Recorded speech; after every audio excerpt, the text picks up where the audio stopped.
L'Espagne s'est tournée vers la Commission européenne pour servir de médiateur avec l'Algérie afin d'améliorer les relations après avoir été négativement affectée par la décision de Madrid d'accueillir l'autonomie dans le conflit du Sahara occidental. Il semble que Madrid n'attendait pas une position rigide de l'Algérie, qui revenait à retirer l'ambassadeur et à travailler à repenser les relations bilatérales. Il y a un mois, le Premier ministre espagnol Pedro Sánchez a envoyé une lettre au roi du Maroc Mohamed V saluant la proposition d'autonomie soumise par Rabat pour une solution au conflit du Sahara. Ce message était un prélude à la réconciliation entre Madrid et Rabat, où ce dernier a décidé de renvoyer l'ambassadeur en Espagne et d'ouvrir une nouvelle page de coopération dans divers dossiers, notamment économiques et sociaux, comme la lutte contre l'immigration clandestine. L'accueil favorable à la proposition d'autonomie a provoqué une réaction de la part de l'Algérie, qui a retiré son ambassadeur et porté des accusations contre Madrid,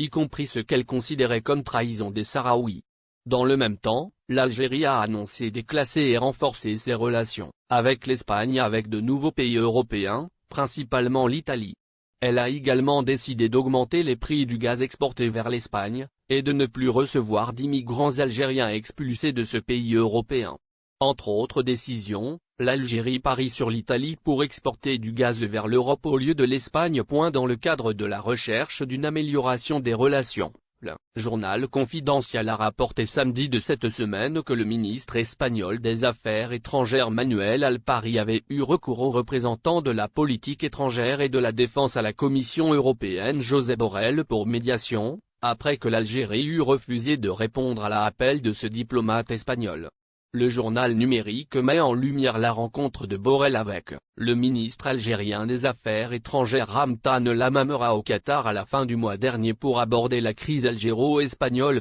Il semble que l'Espagne n'attendait pas la forte réponse algérienne et croyait que cette crise serait limitée, comme cela s'est produit entre 2007 et 2008. Le Premier ministre espagnol de l'époque, le socialiste José Luis Rodríguez Pitero, avait salué la proposition d'autonomie et l'avait considérée comme la meilleure solution, et sa position était plus avancée que la position actuelle de Sánchez.